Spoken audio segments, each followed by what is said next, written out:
저희 교회는 길이가 29.5m 한쪽 면이, 그리고 또 한쪽 면은 25m 정도 되는 바닥 면적 210평 정도를 올린 건물입니다.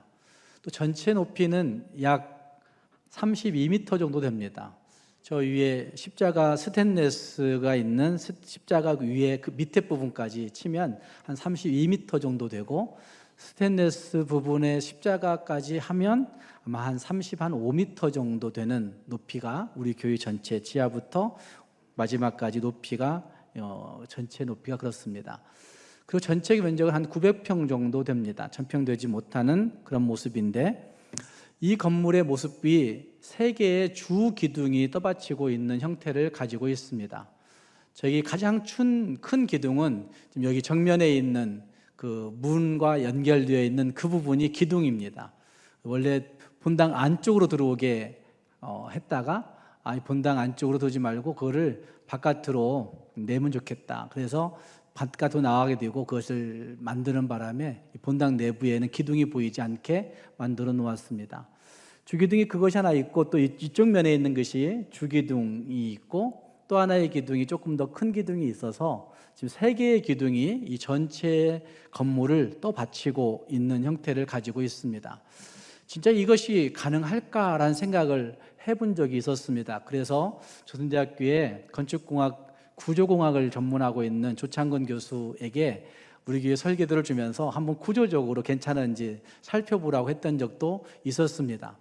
어쨌든 이 세 개의 기둥이 이 건물을 전체 떠받치고 있어서 안전하게 우리는 거할 수 있고, 이것이 뒤틀리기 시작하게 되면, 이 세 개의 기둥 가운데 문제가 발생하게 되면 아마 건물 전체에 문제가 발생하는 것들을 볼 수 있다고 이야기들을 합니다. 어쨌든 기둥이 견고하지 못하면 안 된다는 이야기를 하고 싶습니다. 건물에 있어서 기둥은 그 건물이 서 있을 수 있는가, 그 건물이 지탱될 수 있는가를 결정하는 매우 중요한 문제일 것입니다.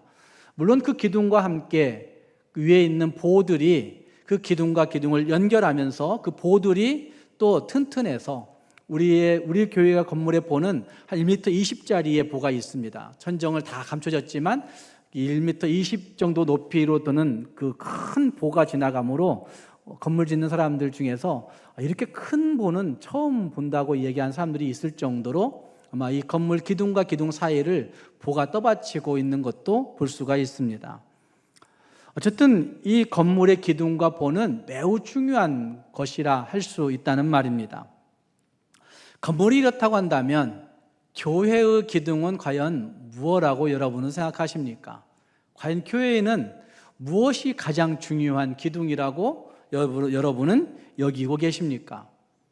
또 한번 생각해 보시면 각 가정과 그리고 나라의 기둥은 과연 누구라고, 무엇이라고 여러분은 생각하고 계십니까? 오래전에 5월 달이 되면 어린이는 나라의 기둥이라고 했던 적이 있었습니다. 그런데 요즘은 어린이날이 지나간데도 불구하고 어린이를 나라의 기둥이라고 하는 글들은 읽어보지를 못하겠습니다. 제가 아무리 찾아보아도 별로 없습니다. 오래전에는 그렇게 했던 것 같습니다.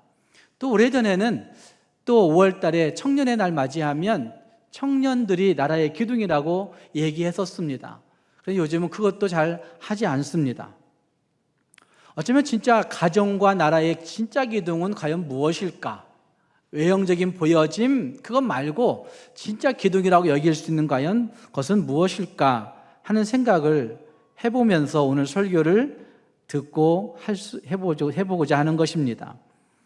예수님이 편지를 쓰고 있는 이 터키 지역은 지진이 많이 일어났던 그런 지역이어서 시대마다 자기들이 건축해 놓았던 모든 건물들이 맥없이 다 무너져 버리고 없어지는 그런 형태를 시대마다 그들은 겪어 왔었습니다.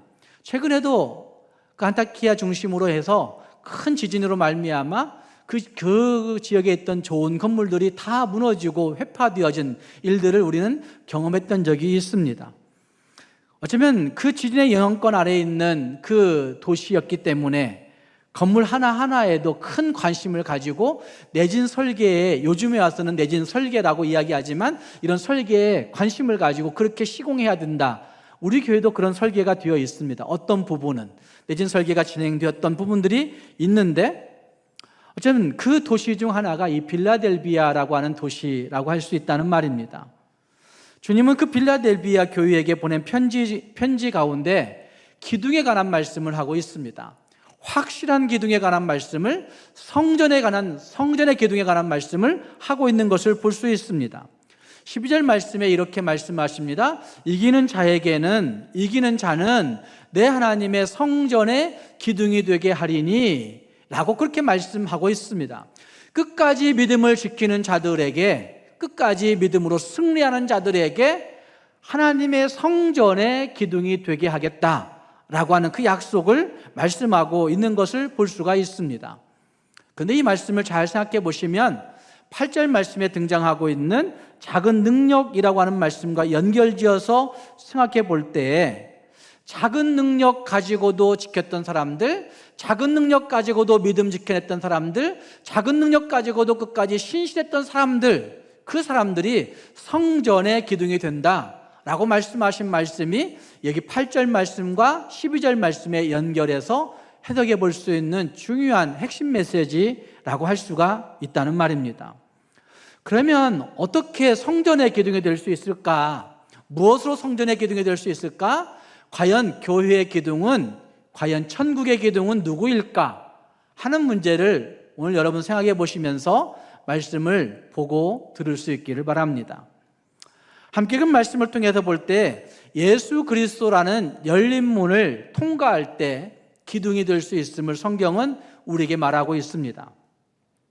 함께 그 말씀에서 예수님을 묘사하고 있는 세 가지의 모습이 있습니다. 하나는 진실하신 예수님, 또 한 가지는 거룩하신 예수님, 또 한 가지는 열쇠를 가지신 예수님, 이렇게 소개하고 있는 것을 7절 말씀 이하에서 볼 수가 있습니다. 거룩하다는 표현은 우리가 너무나 잘 알고 있는 익숙한 표현입니다. 피조물과는 구별된 하나님의 모습을 이야기할 때 거룩함이라고 얘기하고 있고, 우리도 그 거룩함을 닮아가야 된다라고 그렇게 말씀할 때 구별된 삶의 모습을 이야기하는 것이 거룩이라고 이야기할 수 있습니다. 그런데 예수님이 거룩하신 분이라고 성경은 묘사하고 있습니다. 또 진실하신 예수님이라고 말씀하고 있습니다. 진실하는 말씀도 예수님이 진실하신 분이십니다. 거짓이 없으신 분이십니다. 그렇기 때문에 우리는 예수님의 진실하심 때문에 그분을 믿을 수 있고, 그분을 의지할 수 있고, 그분을 신뢰할 수 있고, 언제나 예수님 그분이 진실하시기 때문에 그분을 붙들 수 있는 분이라고 한 사실을 진실하신 예수님에게서 볼 수가 있습니다.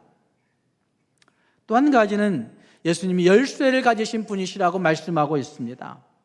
본문대로 한다고 한다면 다윗의 열쇠를 가지신 예수님이라고 표현하고 있는 것을 볼 수가 있습니다. 다윗의 열쇠를 가지신 예수님이라고 한 말씀은 다윗의 후손으로 오시는 예수님, 그분을 통해서 구원의 열쇠가 있다고 한 사실을 분명히 말씀하고 있는 구절이 다윗의 열쇠를 가지신 예수님이라고 하는 구절에서 볼 수가 있습니다. 근데 그 예수님이 열면 닫을 자가 없고, 그 예수님이 닫으면 열 자가 없다고 말씀하신 말씀이 또한 같이 등장하고 있습니다. 그 열쇠로 문을 열어 놓으면 그 문을 닫을 자가 없고, 그 열쇠로 문을 닫아 놓으면 그 문을 열어놓을 사람이 없다고 하는 사실을 분명히 말씀하고 있습니다. 이것은 그 예수님, 그 열쇠를 가지신 그 예수님이 생명과 사망의 주관자가 되시고, 그 예수님이 천국과 지옥의 주관자가 되시고, 더 나아가서는 그 예수님이 복과 화해의 주관자가 되신다는 사실을 분명히 말씀하고 있는 구절이라고 할 수가 있습니다. 하나님 나라에 들어가는 구원을 포함한 모든 인생의 주권들이, 우리의 모든 주권들이 그분에게 달려있다고 하는 사실, 그분의 열쇠에 달려있다고 하는 사실을 분명하게 말씀하고 있는 구절이라 할 수 있다는 말입니다.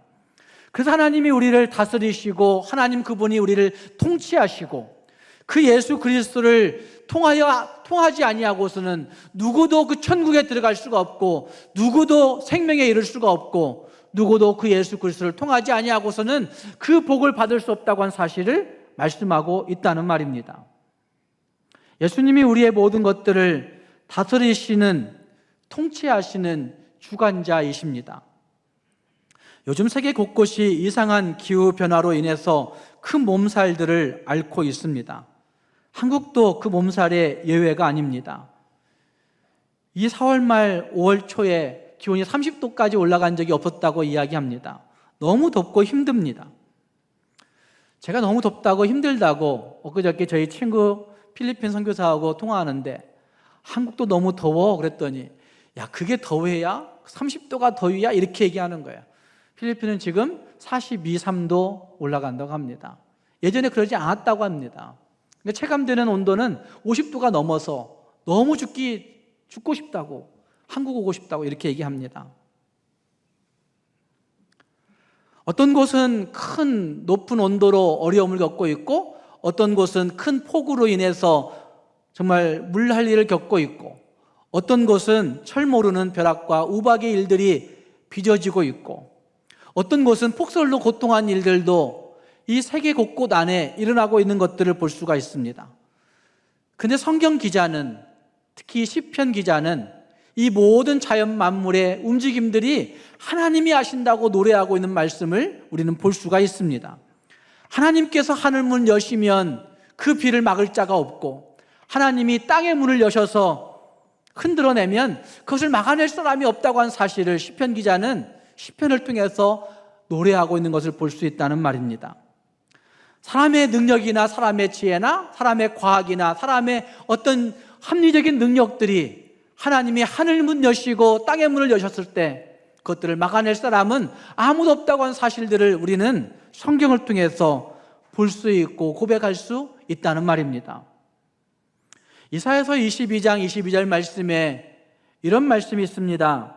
내가 또 다윗 집의 열쇠를 그의 어깨에 두리니 그가 열면 닫을 자가 없겠고 닫으면 열 자가 없으리라 라고 예수님의 오심에 대해서 예언했던 이사야 선지자의 예언 가운데 예수님이 오셔서 다윗 집의 열쇠를 가지고 열어놓으면 닫을 자가 없고 닫아놓으면 열 자가 없다고 말씀하신 이 말씀은 하나님 나라에 들어갈 수 있는 유일한 그 열쇠가 예수 그리스도에게 있음을 분명하게 말씀하고 있는 구절이라 할 수가 있습니다. 이 험한 세상 가운데서 죄책을 떨치고 죄의 형벌을 떨치고 능력 있게 살 수 있는 유일한 소망이 바로 예수 그리스도에게 있다고 한 사실을 성경은 우리에게 분명하게 말씀하고 있는 것입니다.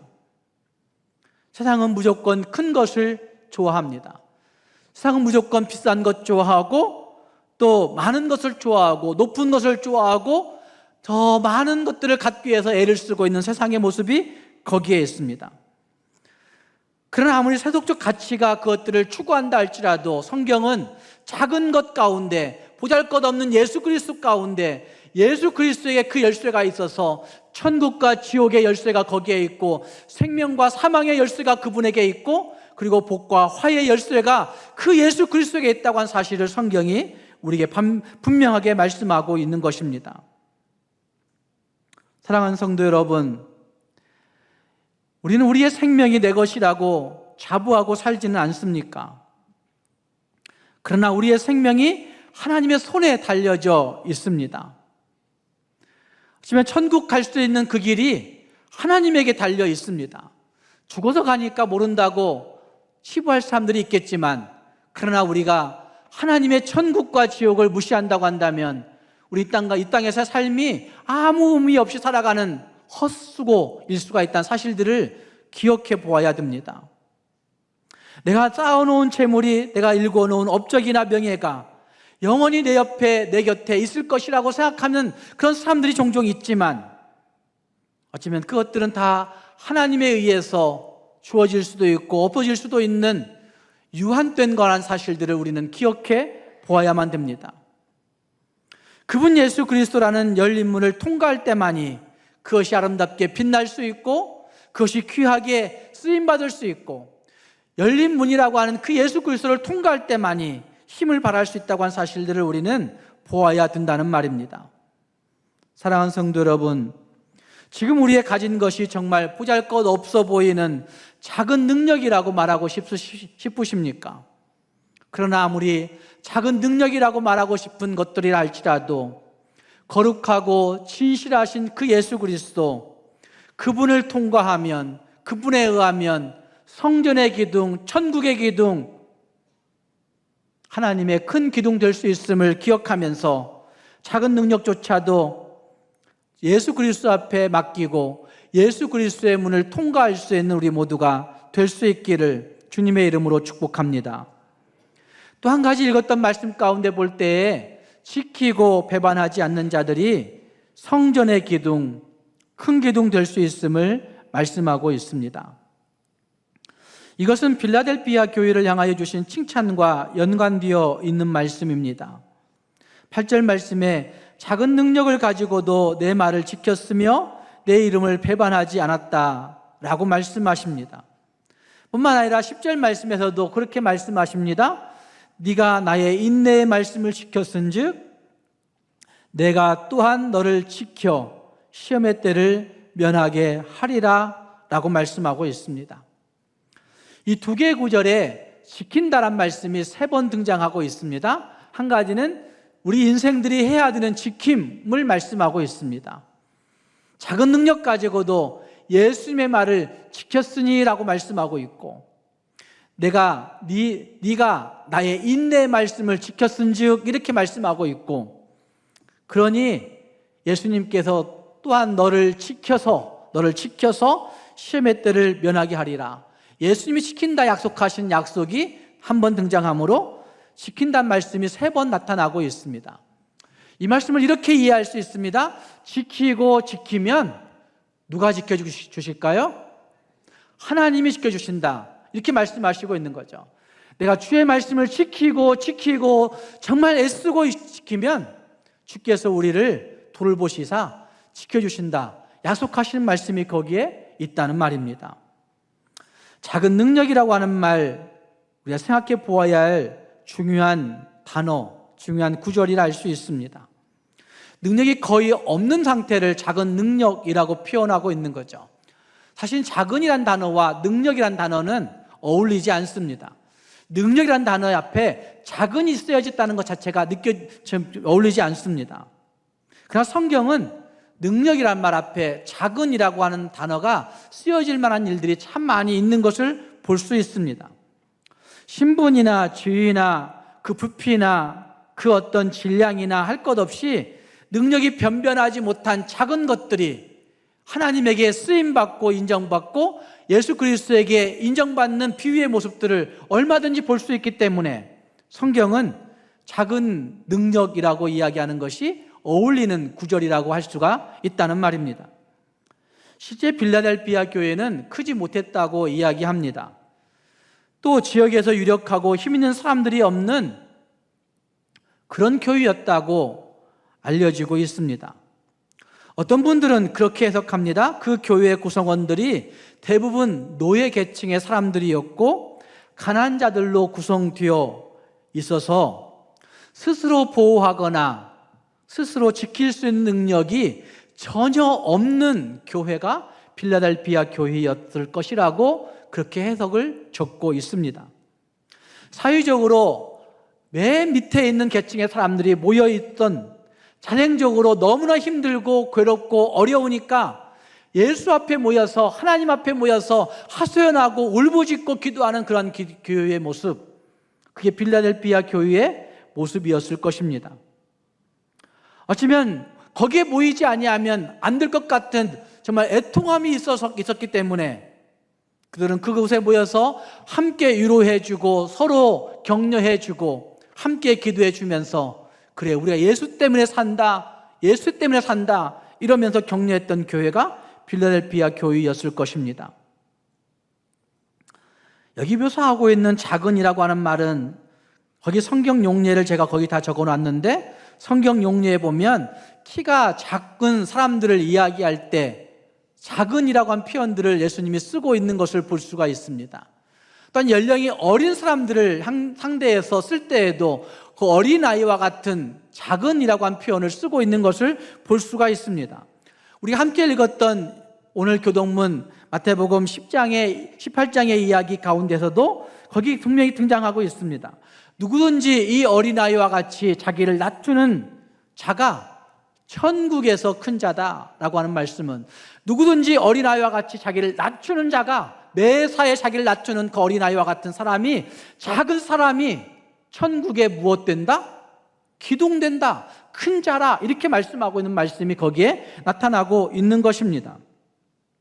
어쩌면 힘이나 세력이나 그 존귀함의 영역, 무형의 재산이라고 얘기할 수 있는 중요함의 영역, 여기에서도 어느 것 하나 유력함이 있을 수 없는, 보잘것없을 것 같은 그런 무형의 모습들이 거기에 있지만, 그런 상태가 있지만 하나님은 그것을 존귀하게 여기시고 그것을 중요하게 여기시고 그것을 성전의 기둥 삼으신다는 사실을 성경이 말하고 있다는 말입니다. 어쩌면 예수님 당시의 사람들 가운데 다 성장했지만 키가 작은 삭개오가 있었습니다. 그 삭개오는 그 무리 가운데 들어갈 수가 없었습니다. 너무나 작고 어려서 사람들이 아마 그를 얕잡아 보았을 것이고 신문적으로도 그를 무시했을 것입니다.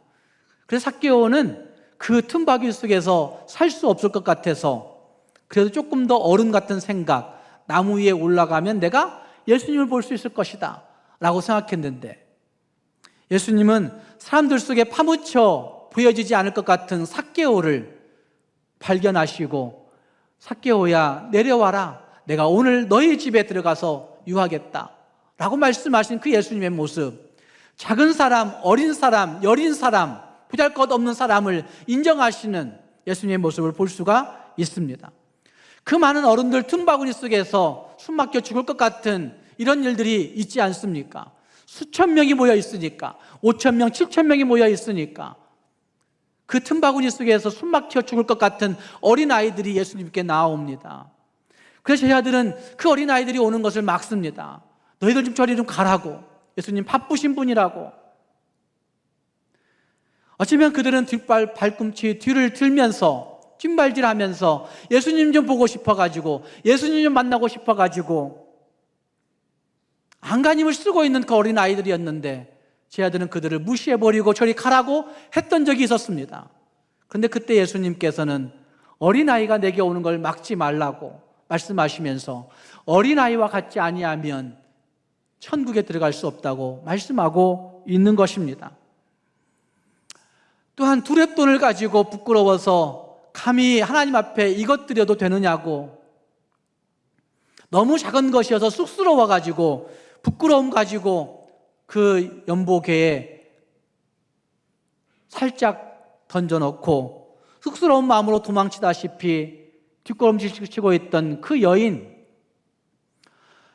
그 속으로 쑥 들어가 버렸던 그 여인, 그 예수님은 그 여인을 가장 많이 넣었다, 가장 귀한 연보라고 인정해 주시는 모습, 천국의 기둥이 되는 것입니다.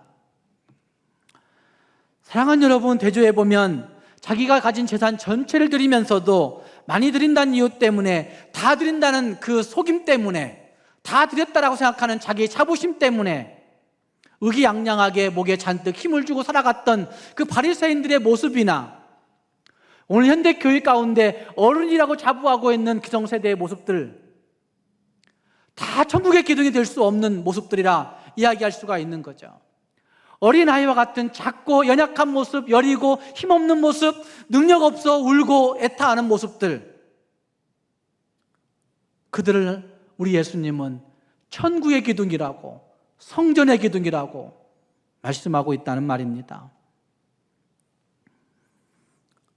사랑하는 여러분, 빌라델비아 교회는 그 구성원들이 그러하였기 때문에 아마 능력이 전혀 없음으로 말미암아 스스로도 지켜낼 수 없는 연약한 존재들이었습니다. 그럼에도 불구하고 그 교회는 지키고 배반하지 않았습니다. 당시 핍박이 성행했던 상황 가운데서 연결해 보면 작은 능력 가지고도, 아니 한 말씀을 암송하는데도 불구하고, 한 말씀을 귀담아 들었는데도 불구하고 그 말씀을 한 주간 내내 지켜내려고 애를 쓰고 발버둥치는, 그 말씀 한 구절 때문에 내 인생을 바꾸어 놓는 그런 모습이 그 교회 성도들에게 있었다는 말입니다. 나의 인내의 말씀을 지켰다 말씀하시는 그 말씀을 순종하는 일에 지독한 인내가 필요한 것 아닙니까? 말씀을 순종하는 일에 지독하게 오래 참는 일이 필요한 것 아니겠습니까? 그래서 그들은 그 인내의 말씀을 지독하게 참아내면서 잘 지켜내는 사람들이었다고 말할 수가 있다는 말입니다. 그래서 그 예수 그리스도 그분에게서 그들은 인정받고 있습니다. 예수님 앞에 능력의 많고 적음이 문제가 되지 않음을 보여주고 있습니다. 예수님 앞에 크고 어른의 모습이 문제되지 않음을 보여내고 있습니다. 예수님 앞에 많은 것 가지고 있는 모습이 문제되지 않음을 보여내고 있습니다. 사도 바울은 고린도전서 1장 27절과 28절 말씀에서 이와 같이 고백하지 않습니까? 함께 고린도전서 1장 27절과 28절을 함께 읽었으면 좋겠습니다. 함께 고린도전서 1장 27절, 28절 말씀 함께 읽겠습니다. 그런즉 하나님께서 세상에 미련한 것들을 택하사 지혜 있는 자들을 부끄럽게 하시고 세상에 약한 것들을 택하사 강한 것들을 부끄럽게 하시며 하나님께서 세상에 천한 것들과 멸시받는 것들과 없는 것들을 택하사 있는 것들을 패하게 하시나니 라고 말씀하신 그 말씀, 우리는 우리의 능력이나 우리의 행위나 우리의 외모나 우리의 업적이나 우리의 직분에 큰 관심을 가지고 이 땅을 살고 있습니다. 현대교회의 능력은 그것에 의해서 평가되는지도 모릅니다. 그러나 주님은 그것보다도 주의 말씀 앞에 순종하고 있는가를 귀하게 여기십니다. 주의 말씀을 얼마나 인내심을 가지고 지켜내려고 애를 쓰고 있는가. 적지만, 쑥스럽지만, 부끄럽지만, 연약하지만, 없지만, 천하지만, 고통당하고 있지만 한 말씀이라고 지키려고 애를 쓰고 있는, 한 말씀이라도 그 마음 가운데 새기고 그 생각 가운데 간직하면서 지켜내려고 애를 쓰고 있는 그 애씀, 그 노력, 그 오래 참음을 우리 예수님이 귀하게 여기신다는 말입니다. 사랑하는 성도 여러분, 예수님이 얼마나 그것들을 귀하게 여기시는지 기억해 보면서 작은 능력 가지고 움츠러들지 말고, 작은 능력 가지고 부끄러워하지 말고, 우리 능력의 그 모든 것들을 가지고 주께 들어가신 그 은사를 가지고 주의 말씀을 잘 살아낼 수 있는, 주의 말씀으로 잘 활용할 수 있는 우리 모두가 될 수 있기를 주님의 이름으로 축복합니다. 내가 가진 그것 가지고 지키고 지켜 배반치 않음으로 말미암아 주님께서 훗날에 천국의 기둥으로, 성전의 기둥들로 세워가시는 것들을 경험할 수 있는 우리 모두가 될 수 있기를 주님의 이름으로 축복합니다. 그렇게 행할 때 하나님은 약속하십니다. 읽었던 말씀 9절과 10절과 12절, 14절 말씀에서 네 가지의 약속을 주십니다. 한 가지는 9절 말씀에서 거짓말쟁이들을 성도들 앞에 무릎 꿇게 하신다고, 우리를 괴롭게 하고 우리를 고통스럽게 하고 우리의 믿음을 자꾸만 나약하게 만드는 그 거짓말쟁이들, 외식쟁이들, 위선 떠는 사람들, 그런 사람들을, 자칭 유대인이라는 그 사람들을 주께서 주의 날에 무릎 꿇게 하시겠다 약속하십니다. 두 번째, 10절 말씀에서 하나님이 지키셔서 시험의 때를 면하게 해 주신다고 약속하십니다. 해석이 필요한 부분이기 때문에 하나님이 지키셔서 시험의 때를 면하게 해 주신다 하는 사실만 다시 약속으로 간직하시기 바랍니다. 세 번째는 12절 말씀에 성전에 기둥되게 하신다 말씀하십니다. 성전에 기둥되게 하신다. 네 번째, 하나님이 하나님의 이름을 너희들에게 주시겠다 약속하십니다. 내가 하나님의 이름과 하나님의 성 곧 하늘에서 내 하나님께로부터 오는 그것을 너에게 주시겠다고 약속하신 약속을 주고 있다는 말입니다. 사랑하는 성도 여러분, 어떤 시험의 때일지라도 지키고 지켜 배반치 않는 그 작은 능력 가지고 있는 사람들을 하나님은 주님과 함께 이길 수 있게 하시겠다고 약속하신 약속으로 우리에게 전해주고 있습니다. 우리 모두가 예수 그리스도의 이름을 가진 자답게 하나님의 그 이름 가지고 세상을 이겨낼 수 있는, 시험의 때를 잘 이겨나갈 수 있는 주님의 사람들이 될 수 있기를 주님의 이름으로 축복합니다. 말씀을 맺겠습니다. 규모가 크다고, 큰일 했다고, 이름 많이 알려졌다고, 직분 가지고 있다고, 큰 지혜, 큰 능력 가지고 있다고 자랑할 것이 없습니다. 하나님은 그들을 하나님 나라의 기둥 삼지 않으십니다. 천국의 기둥 삼지 않으십니다. 작고 보잘것없지만 비록 내 가진 은사가 너무나 쑥스러움 가운데 서 있는 은사라고 숨겨놓고 싶지만, 그러나 주의 말씀 가지고 지켜내려고 몸부림치는 자들을 하나님은 천국의 기둥, 교회의 기둥 삼겠다고 약속하시는 사실들을 기억하면서 예수 그리스도를 신뢰하며 천국의 기둥으로, 성전의 기둥으로 살아갈 수 있는 우리 모두가 될 수 있기를 주님의 이름으로 축복합니다.